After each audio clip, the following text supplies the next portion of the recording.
Medical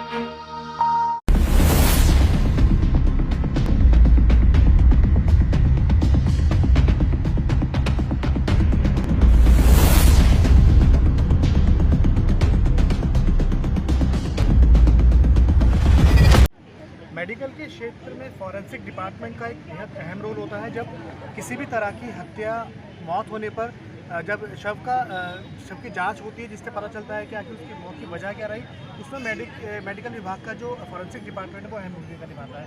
इस समय Meerut medical college में फॉरेंसिक डिपार्टमेंट ने एक स्टॉल लगाया है और यहाँ पर जो डॉक्टर मौजूद हैं हम उनसे जानने की कोशिश करते हैं कि आखिर किस तरह की जो भूमिका है वो फॉरेंसिक डिपार्टमेंट की होती है और किस तरह की इन्वेस्टिगेशन वो करते हैं। तो क्या नाम नाम डॉक्टर निखिल त्यागी।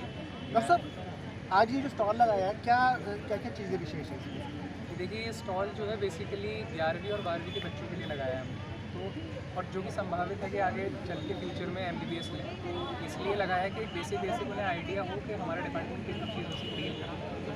जो भी अननेचुरल डेथ होती है उसका कॉज क्या है, उस डेथ का टाइम सिंस डेथ क्या है, कितना समय हो चुका है उसमें, जो है हम ये सब चीज़ें डिसाइड करने में इन्वेस्टिगेटिंग अथॉरिटीज़ की हेल्प करते हैं। क्या आपने जो ये जड़ी बूटी टाइप के कुछ रखा हुआ है क्या है? जी, ये एक कॉमन प्लांट पॉइजन है जिसे एब्रस प्रिकटोरियस बोलते हैं हम, जो कि कॉमनली हम आपने सुना होगा रत्ती जिसे कहते हैं। तो ये हमें क्या मिलता है कि आमतौर पर झाड़ वगैरह में हमें उगा हुआ मिल जाता है और ये बहुत ज़्यादा ही पॉइजनस होता है। इवन अगर आप एक दाना भी इसका पीस कर दे दें तो आदमी उसी से भी मर सकता है। तो अक्सर क्या होता है कि बच्चे जैसे खेल रहे हैं, वो खेलते खेलते क्योंकि बहुत ब्राइट रेड है कलर में, तो बहुत अट्रैक्टिव लगता है, तो वो उसे खा लेते हैं और एक्सीडेंटल पॉइजनिंग हो जाती है उसकी।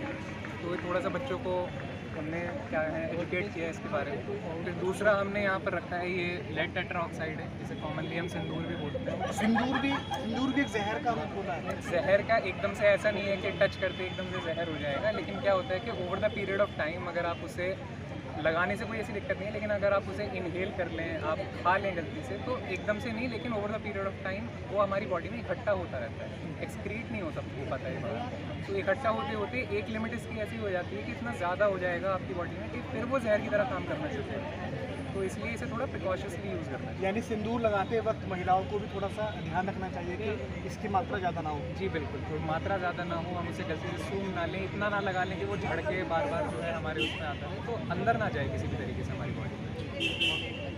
तीसरा यहाँ पर हमने जो है किंग कोबरा का एक स्पेसिमेन रखा है, क्योंकि हमने देखा है स्नेक बाइट बहुत कॉमनली हमें देखने को मिल जाती है और उसमें दिक्कत क्या होती है कि मोस्ट ऑफ द टाइम वो स्नेक नॉन पॉइजनस होता है, जहरीला नहीं होता है, लेकिन बावजूद उसके लोग घबरा इतने जाते हैं कि बहुत से तो घबराहट नहीं मर जाते हैं। तो फिर हमने बच्चों को ये बताया कि भाई आप कैसे आइडेंटिफाई कर सकते हैं कि जिस सांप ने हमें काटा है वो पॉइजनस है कि नॉन पॉइजनस है। तो उसमें क्या रहता है कि अगर मान लीजिए केवल 2 आपको दांतों के निशान दिखाई दें तो वो पॉइजनस स्नेक होता है मोस्ट ऑफ द टाइम। और अगर आपकी कॉज ऑफ डेथ हमें पता नहीं चल पाता कि गर्दन काट के मार दिया, बॉडी डिकम्पोज हो गई, यही नहीं पता चला कि इंसान मेल था क्या फीमेल था, तो ये आइडेंटिफाई करने के लिए हमें बोन्स चाहिए होती है किसी भी। प्रेफरेबली अगर या तो पेल्विक बोन मिल जाए, जिसे हम हिप बोन भी बोलते हैं, या फिर हमें स्कल मिल जाए, तो हमें बहुत आसानी हो जाती है बताने में, क्योंकि कुछ फीचर्स ऐसे होते हैं जो मेल्स में ज़्यादा प्रोमिनेंट होते हैं, फीमेल्स में कम प्रोमिनेंट होते हैं, तो उससे पता चल जाता है कि मेल, एटलीस्ट हम इतना बता दें कि मेल था फीमेल था, इसकी लगभग एज क्या रही होगी और ये लगभग किस कारण से मरा होगा। तो एक गोली जो लगती है उसका निशान बनता है शरीर पर या हड्डी में जब प्रवेश करती है, तो उसको लेकर क्या कुछ कैसे जांच होती है? उसको लेकर ये रहता है, अगर मान लीजिए गोली आपको लगी है तो उसकी जो शेप होती है वुंड की, उसके हिसाब से हम बता सकते हैं कि लगभग कितनी दूरी से गोली चलाई गई होगी। जैसे कि हमने यहाँ पर एक दिखा भी रखा है एक फ़ोटो में कि इस इंसान की जो ये स्टार शेप्ड वुंड बनी हुई है, इसमें स्टार जैसा लग रहा है देखने में, तो जो क्लोज कॉन्टैक्ट वुंड होती है वो स्टार शेप्ड ही दिखाई देती है।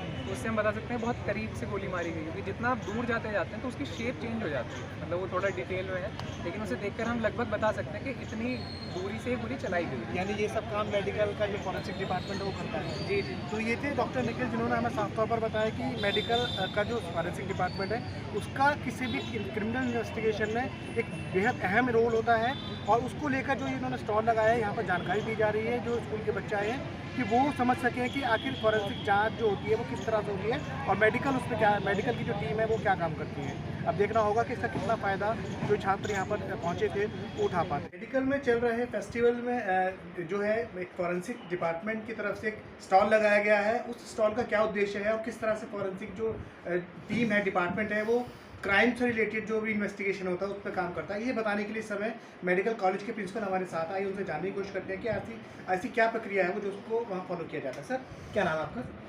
मैं डॉक्टर आर.सी. गुप्ता हूँ, प्रिंसिपल मेडिकल कॉलेज। सर, ये जो आज स्टॉल लगा है फॉरेंसिक डिपार्टमेंट का, क्या कुछ काम करता है फॉरेंसिक डिपार्टमेंट से?